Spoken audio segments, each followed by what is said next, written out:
Miraj group के 40वें स्थापना दिवस की आप सभी को हार्दिक शुभकामनाएं।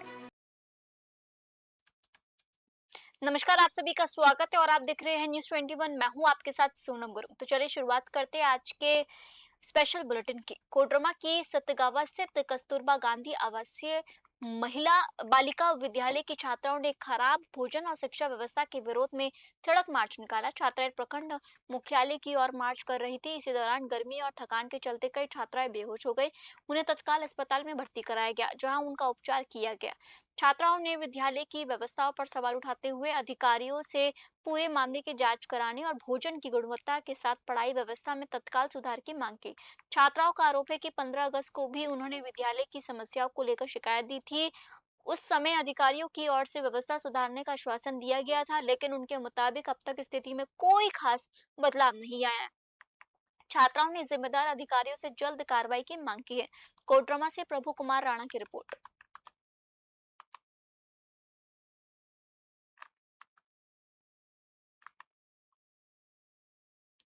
वर्ष 2025 में गृह रक्षक जवानों की बहाली के लिए अभ्यर्थियों से आवेदन जमा कराए गए थे, लेकिन इसके बाद भर्ती प्रक्रिया आगे नहीं बढ़ सकी।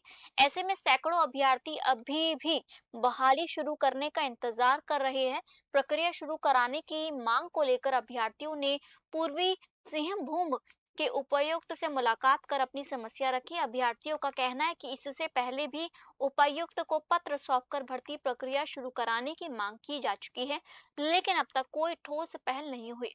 अभ्यर्थियों के मुताबिक राज्य के कई अन्य जिलों में गृह रक्षक जवानों की बहाली प्रक्रिया पूरी हो चुकी है, जबकि पूर्व सिंहभूम के उम्मीदवार लंबे समय से इंतजार कर रहे हैं। उन्होंने जिला प्रशासन से जल्द भर्ती प्रक्रिया शुरू कराने और युवाओं को राहत देने की मांग की। अभ्यर्थियों का कहना है कि आवेदन के बाद लंबा इंतजार उनके लिए परेशानी का कारण बन रहा है। जमशेदपुर से विनोद केसरी की रिपोर्ट।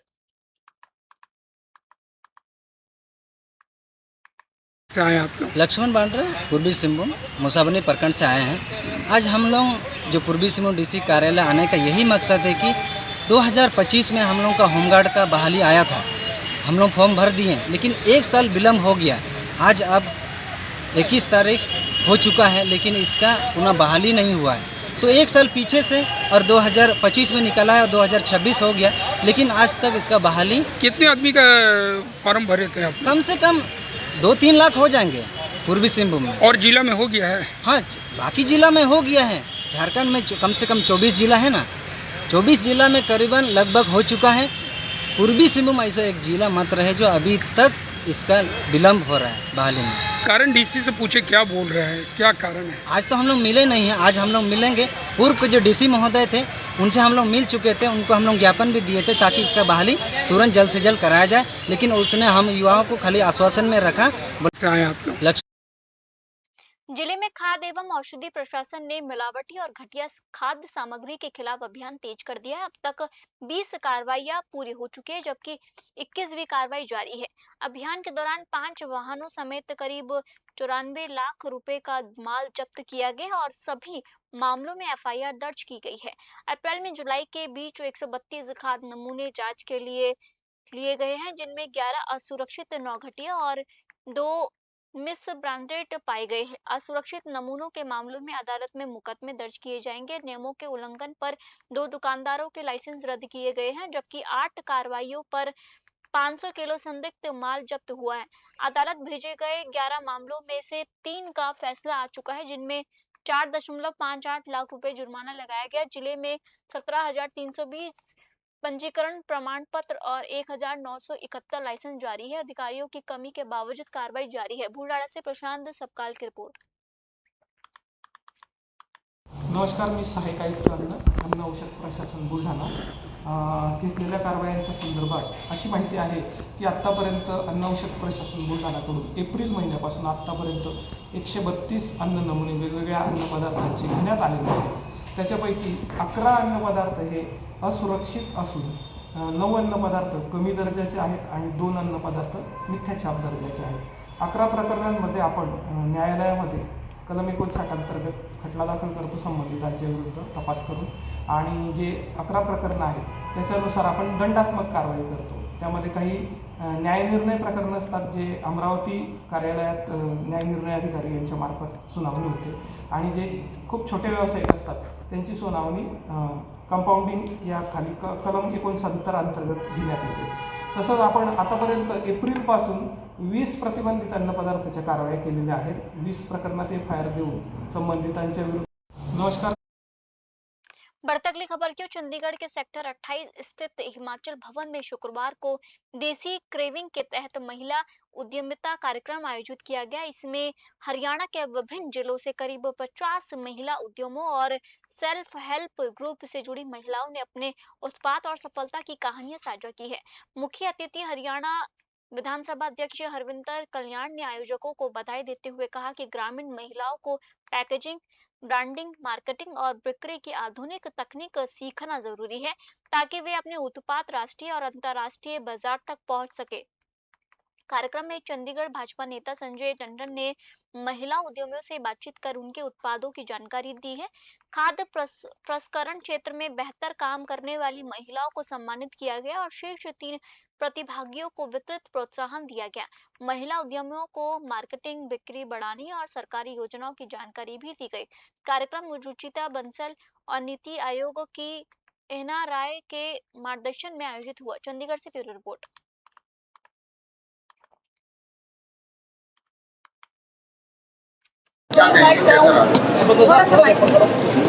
मैं आज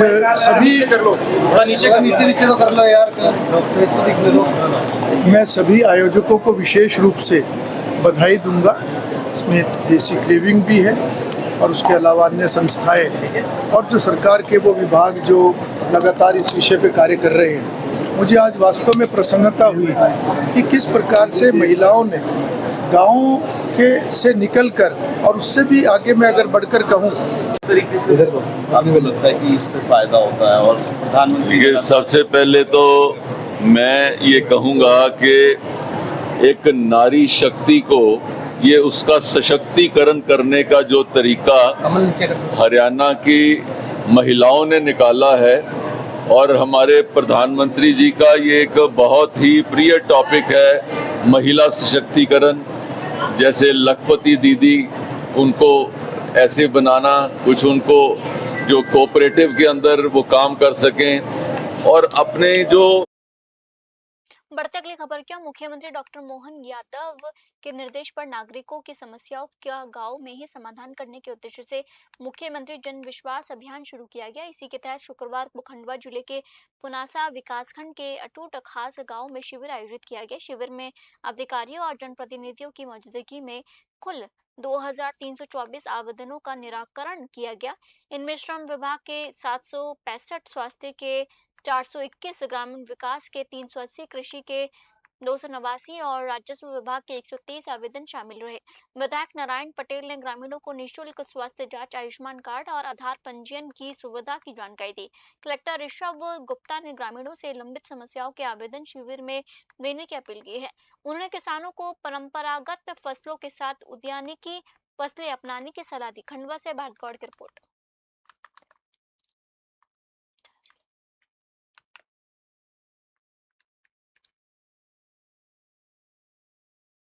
खंडवा के बीएड कॉलेज में एक पेड़ मां के नाम अभियान के तहत पौधारोपण कार्यक्रम आयोजित किया गया। विधायक कंचन मुकेश तन्वे ने पौधारोपण कर छात्र छात्राओं और शिक्षकों को पर्यावरण संरक्षण के प्रति जागरूक किया। कार्यक्रम की शुरुआत मां सरस्वती के पूजन और दीप प्रज्वलन से हुई है।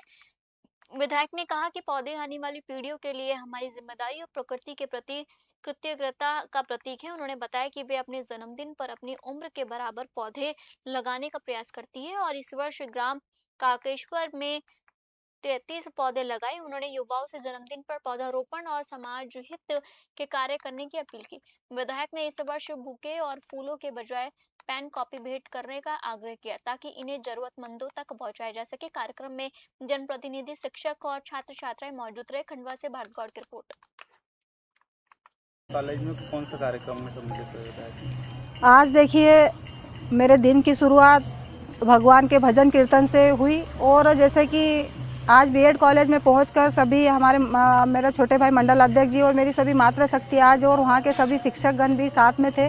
आज बीएड कॉलेज में जो पौधारोपण का कार्यक्रम रखा गया था और उस कार्यक्रम में मुझे जाने का जो सौभाग्य मिला, मैं मीडिया के माध्यम से हमारे देश के यशस्वी प्रधानमंत्री जी और हमारे मध्य प्रदेश के लाडले मुख्यमंत्री जी डॉक्टर मोहन यादव जी को बहुत बहुत धन्यवाद देती हूँ कि उन्होंने जो एक पेड़ माँ के नाम जो अभियान चलाया और उस अभियान को मिलकर सभी जनप्रतिनिधियों ने और सभी संस्थाओं ने मिलकर उस अभियान को सफल बनाया और बीएड कॉलेज में आज मेरे द्वारा और सभी जनप्रतिनिधि और वहाँ के सभी शिक्षकगण के द्वारा आज पौधारोपण वहाँ पर पौधे लगाए गए। और मैंने भी मीडिया के माध्यम से मैं हमेशा यही संदेश देना चाहती हूँ कि हमारे देश के यशस्वी प्रधानमंत्री जी की जो मंशा है कि 2047 तक हमारा देश विकसित राष्ट्र बने, तो निश्चित हमारा देश 2047 तक विकसित राष्ट्र बने। जयनगर थाना क्षेत्र के चंद्रघटी गांव में 65 वर्षीय महिला माधुरी देवी को डायन बताकर मारपीट करने और गांव से निकालने की धमकी देने का मामला सामने आया है। पीड़िता ने 21 अगस्त को एसपी को आवेदन देकर कार्रवाई की मांग की है। माधुरी देवी का आरोप है कि ये बकरी लेकर घर से निकल रही थी, तभी अजय रविदास और दानेश्वर रविदास ने उन्हें रोक लिया। आरोप है कि दोनों ने गाली गलौज करते हुए उन्हें डायन कहा और मारपीट की। पीड़िता के मुताबिक 24 जून को सड़क हादसे में उनके बेटे सनी रविदास की मौत के बाद से उन्हें लगातार प्रताड़ित किया जा रहा है। महिला ने आरोपियों के खिलाफ कार्रवाई और सुरक्षा की मांग की है। मामले में पुलिस ने शिकायत के आधार पर जांच शुरू कर दी है। जांच के बाद सामने आने वाले तथ्यों के आधार पर आगे की कार्रवाई की जाएगी। कोडरमा से प्रभु कुमार राणा की रिपोर्ट।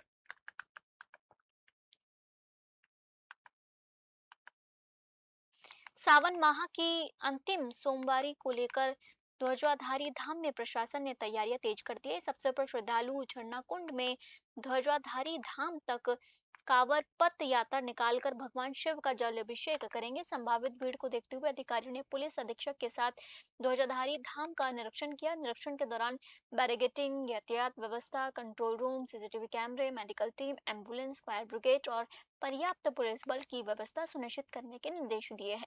धाम परिसर में साफ सफाई और श्रद्धालु के लिए आवश्यक मूलभूत सुविधाओं पर भी विशेष ध्यान देने को कहा गया है।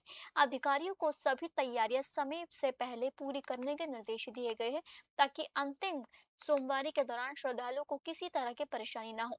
प्रशासन ने भीड़ और सुरक्षा व्यवस्था को लेकर संबंधित विभागों को आपसी समन्वय के साथ काम करने को कहा है। कोडरमा से प्रभु कुमार राणा की रिपोर्ट।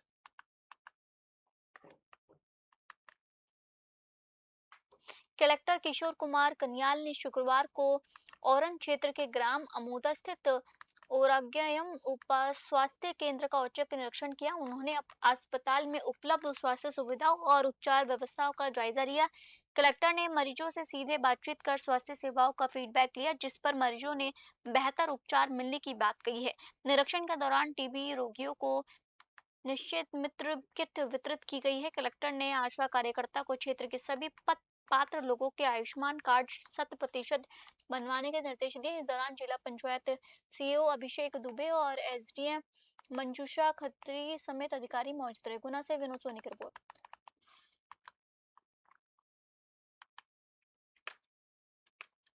हॉस्पिटल में आए हैं और आरोग्य धाम हॉस्पिटल में मैंने देखा कि अच्छी व्यवस्था है। सरकार का एक अच्छा इंफ्रास्ट्रक्चर यहाँ पे दिया गया है और डॉक्टर और हमारी जो आशा कार्यकर्ताओं से भी परिचय हुआ, कुछ ऐसे लाभार्थियों से भी परिचय हुआ जिन्होंने आयुष्मान कार्ड का इस्तेमाल किया और अपने कई सारी बीमारियों का इलाज कराया। एक टीबी पेशेंट को भी फूड बास्केट आज प्रोवाइड किया गया है।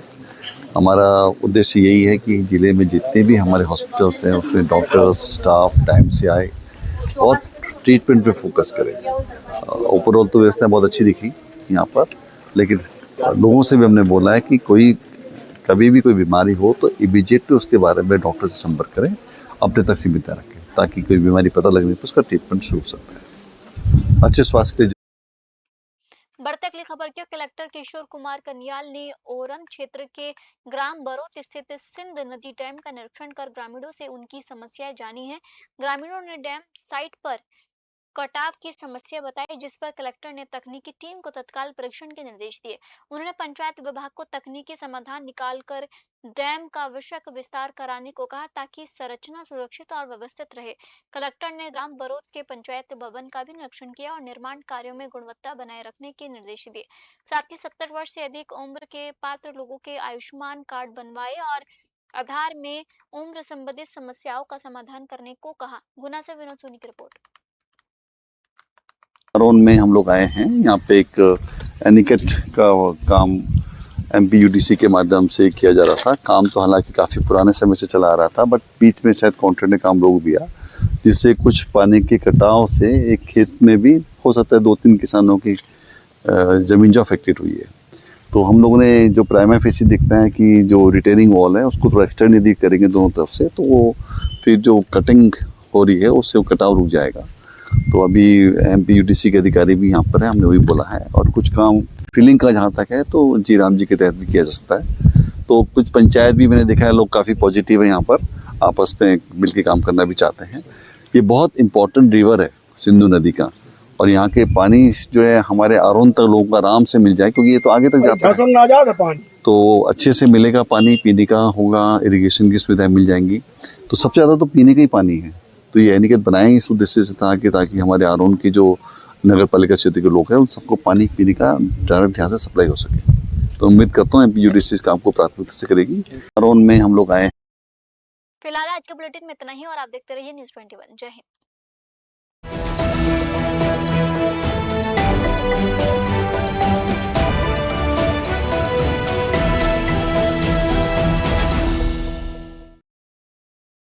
मिराज ग्रुप के 40वें स्थापना दिवस की आप सभी को हार्दिक शुभकामनाएं।